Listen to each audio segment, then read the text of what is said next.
soir. Alors, moi, ce que je vais vous proposer, c'est un tirage de cartes, un oracle pour cette exposition.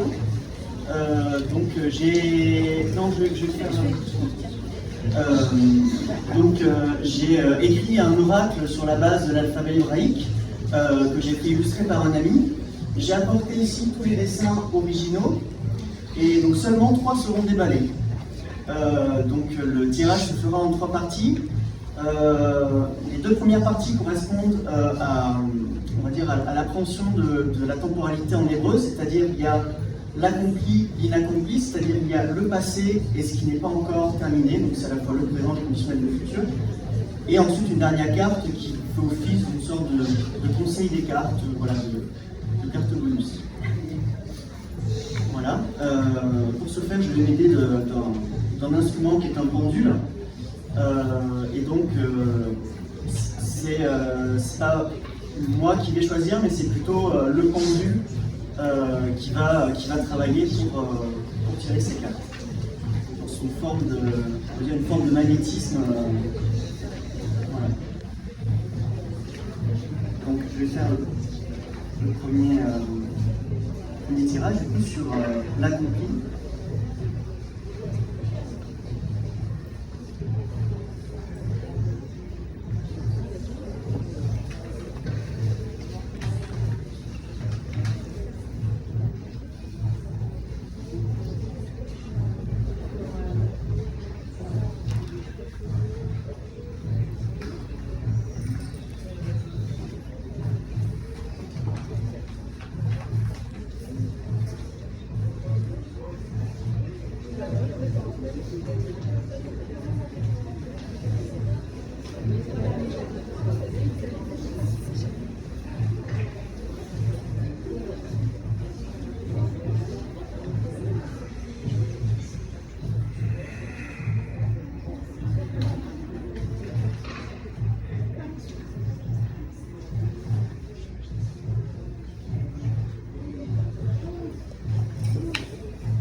La première carte, l'accompli, c'est le tête.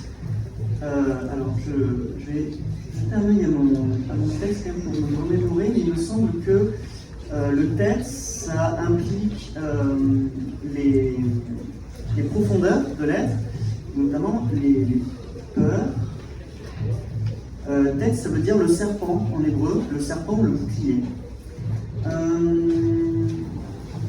Voilà. Donc le texte qui nous encourage à nous ouvrir à nos désirs profonds, intimes et aussi nous révéler à nous-mêmes. Il nous encourage à nous libérer, à nous débrider,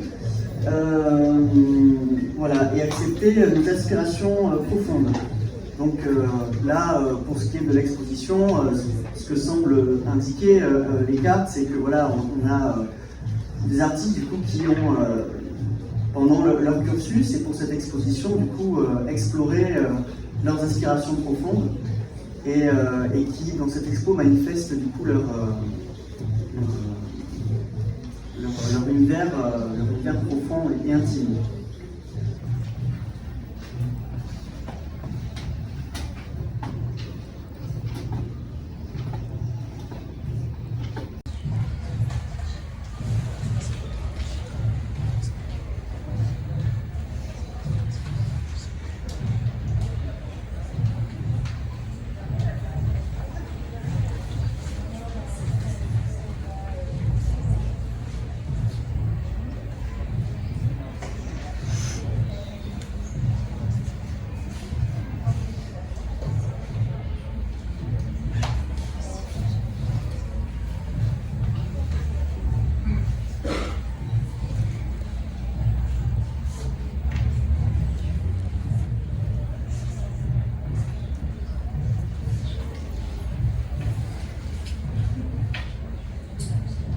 Alors, le deuxième tirage, la seconde carte, c'est le Kaf. Le Kaf, c'est le rocher. Alors, l'image du rocher, c'est quelque chose de dur. Et donc, l'idée du rocher, c'est qu'on s'y cogne, on se confronte à sa dureté.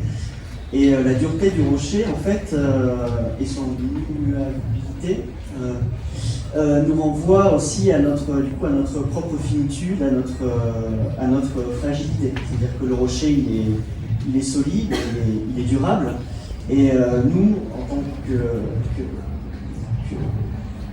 qu'être organique, voilà, nous sommes destinés à nous détériorer plus vite.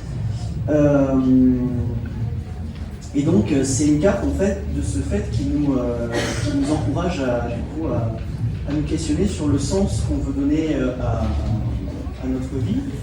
Et du coup là pour cette exposition, ça semble indiquer que voilà, ces œuvres d'art, ces pièces qui parlent, tournent autour de la question du magnétisme, sont elles aussi habitées, elles sont elles aussi porteuses d'un sens, et donc ça nous invite à y projeter du sens en fait, et à les faire résonner avec notre propre parcours et notre propre sensibilité.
Alors, la dernière carte, le conseil des cartes, c'est le He. He, c'est le souffle, en hébreu. Donc, il se trouve que dans la tradition hébraïque,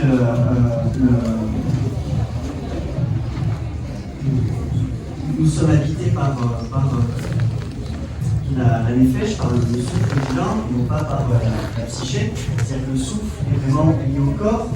Dans la tradition hébraïque ancienne, donc, quand un être humain meurt, sa nefesh meurt aussi. Et donc le souffle est vraiment lié du coup à la force vitale.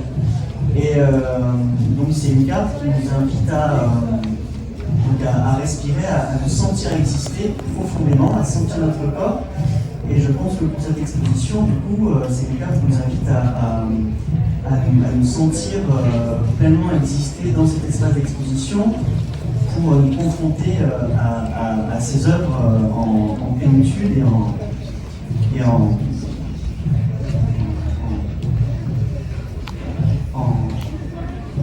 intégrité.